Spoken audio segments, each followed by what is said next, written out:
দাবি দাবা আদায়ের দিন সব তো আর এক না। শ্রমিক যেমন গাড়ির মোটর টিমার মধ্যে ড্রাইভার, স্টাফ কিংবা হেল্পার, এগুলো তো কোনো নিরাপদ নাই। নিরাপদ ছাড়াই অস্থায়ী এভাবে চলতেছে রাস্তাঘাটে, এভাবে আর কি জীবন যাবত কাটাইতেছে। নিরাপদ না কেন? নিরাপদ এই যে রাত দিন 24 ঘন্টা খাড়ায় মানুষ, 5 থেকে 10 টাকা ভাড়া দেওয়া ড্রাইভার স্টাফ মানুষ মনে করে না। আমরা তো আর কারোর কাছে বলতে পারি না, সয়া জায়গা কেউ মাইরা গেল আমরা সয়া যাই।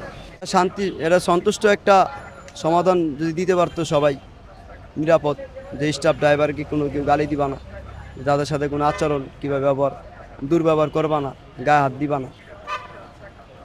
রানিংয়ে আবার ড্রাইভারে এরকম বকামোকা দেয়, উইটা যায় সিটের থেকে মারার লেগে জায়গা স্ট্যান্ডিংয়ে। কেন মারে কেন? এই যে একটু চেঁচড়ামি করে, ব্রেক করে, যাত্রীর লেগে সিট খালি দিই এরকম।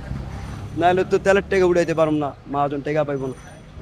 আমরাও আইসি 2 পয়সা কামানোর লেগা, না তো আমাকে পকেট পুরা খালি, সারাদিন কষ্ট করি। এই যে কালকে আইসি, আজকে সারাদিন 12 24 ঘন্টা ডিউটি করা লাগে।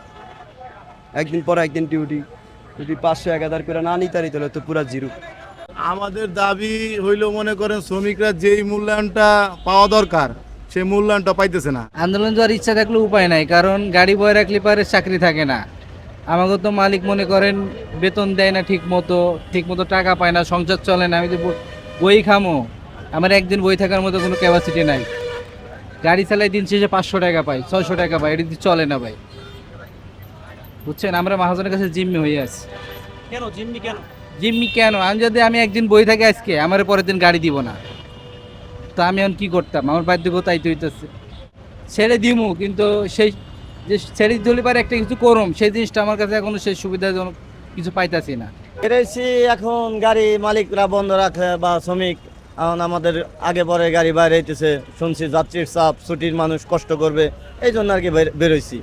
দেশে যে পরিস্থিতি, বাসায় সময় দিলে তো হইব না ভাই, পেটের দিকেও তাকাইতে হইব। আজকে সব যত শ্রমিক আছে সবাই তো আজকে আন্দোলন করতেছে, আমরাও সকালবেলা গেছিলাম, তারপরে আমি চলে আসছি। পেটের দিকেও তাকাইতে হইব ভাই, পরিবারের অবস্থা ভালো না ভাই। দেশে যে পরিস্থিতি ভাই, আন্দোলন করলে হইব, পেটের দিকে দেখব কি?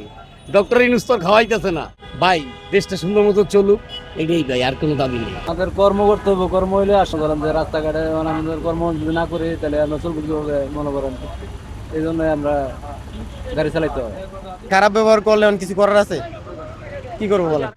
মানে আগে তো টাকা ইনকাম করতে হবে, নাহলে ফ্যামিলি বাচ্চারা কি খাওয়াবো? টাকা তো ইনকাম করে খাওয়াইতে হবে নাকি?